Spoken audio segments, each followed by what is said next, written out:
এখানে একটা জিনিস বলে রাখি, রাসূল সাল্লাল্লাহু আলাইহি ওয়াসাল্লামের হাদিসকে আপনি মানতে পারেন আর না পারেন, হাদিস কিন্তু মেনে নিতে হবে। আপনি দাড়ি রাখতে পারেন আর না পারেন, দাড়ি রাখাকে মেনে নিতে হবে যে হ্যাঁ দাড়ি রাখা সুন্নাত।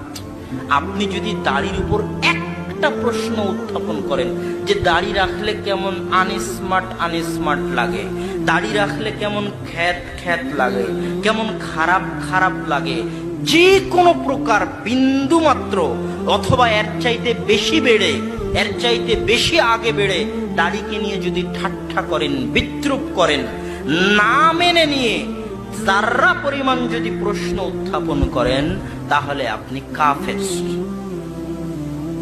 আমার চ্যালেঞ্জ থাকলো, আপনি কাফের। আপনার জানাজাও পড়া হবে না, আপনার কাফনও হবে না, আপনার দাফনও হবে না, মুসলমানের গোরস্থানে আপনার মাটিও হবে না। যে ইমাম আপনার জানাজা পড়াবে ওই ইমামেরও কাফের হওয়ার সম্ভাবনা আছে। যে ইমাম গোসল দিবে, দাফন করাবে, গোরস্থানে মাটি দিবে, তারও কাফের হওয়ার সম্ভাবনা আছে। মুমিন থাকতে চাইলে দাড়ি রাখতে পারেন আর না পারেন, মেনে নিতে হবে যে দাড়ি রাখা কি সুন্নাত, জরুরি, শিআর, চিহ্ন।